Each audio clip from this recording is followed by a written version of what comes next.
Salvar este lugar depende de nosotros. ¿Esto es una grieta? ¡Ya está! Hagamos lo que hagamos. Jugamos a ser Dios. Let's dive right into Loki season 2. This is the first season 2 that we get from an MCU show. So I want to know, was it approached as a Marvel film sequel in the sense of continuing a story but offering something different from the previous one? It's a TV show, right? And so it was something that we talked about very early was, X-Files season 1, they're hunting and searching for aliens. And then if you came back in season 2 and it was no longer about that, you'd be like, this isn't the show that I signed up for. So it was important to us to, we established the world. We kind of started this journey with Loki. We kind of established all these new characters and people embraced it. And there was like something really freeing and exciting about that it felt like we could just continue to dive deeper into this world then and further explore those themes and ideas. Well, a show like this, that it's so complex and so interconnected, so intricate with all the time and space jumping and everything.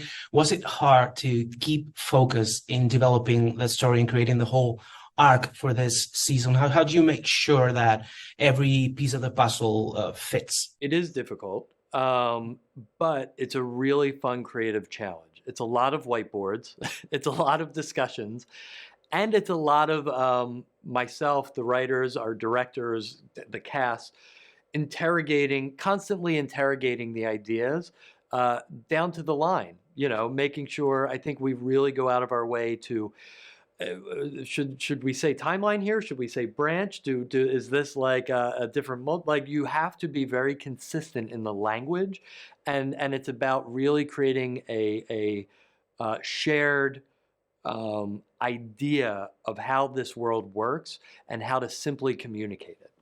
One thing that I love about Loki, the character, is that he's exploring his heroic side now, but the show reminds us that he was a villain and he did unspeakable things. So do you think he's like totally redeemed in the eyes of the audience? How do you see that redemption arc and that progress? Redemption is funny because you have no control over your own redemption, right? Like all you can do is choose your own actions, go down a certain path, and you can't control how people perceive that. And so that was the kind of a starting point for this idea of Loki going into this. He is doing what typically in a Marvel film would be a heroic thing. Will the universe accept that? Will they ever see him as a hero? Does he see himself as a hero? And has he ever even achieved his own potential?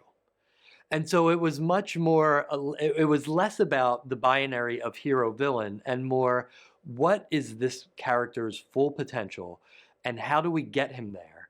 And Loki lives in those shades of gray. So to be that, maybe he's got to be a little bit of both. Well, this season's supporting characters, beyond Loki, get more screen time and they are, further developed. What characters besides Loki did you enjoy working with the most? This isn't a cop-out answer. All of them. I think we have a really, really amazing ensemble. And that was part of the juggling act, was how do we continue to further all of their stories when you really have to balance that screen time. It was really fun to introduce Key, who's obviously a new character. But going into this season, I think Mobius became a really intriguing character. It would be easy to turn him into the guy that's just delivering jokes and being lighthearted. And Owen does that very well. And we want that, obviously. But we wanted to explore that depth. There was that sense of he's the guy who just wants to be at work and bury his head in the paperwork. And we wanted to know why. Like, what is he avoiding? What is he hiding? Or what is he running from? And so just to kind of dig deeper into that. Yeah, well, final question to wrap it up. Season 1 had a huge impact on the multiverse saga. It basically jump-started the whole thing. So how do you describe briefly the impact that season 2 of Loki will have in the Marvel universe going forward? Hopefully the same. I mean, I think we take this very seriously. We laid so much groundwork for this multiverse storytelling throughout the MCU that we wanted to continue to drive that narrative.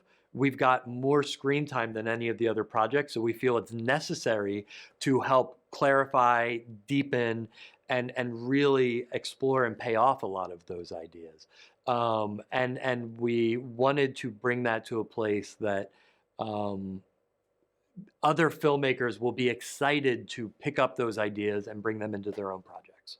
That's great to know. Okay, so thank you so much for your time. It was a pleasure talking to you, Kevin. Likewise, thank you. Nice to meet you. ¿Quién vive? ¿Y quién muere? Tomen esa difícil decisión. Es él. ¡Echad a correr! La guerra está cerca.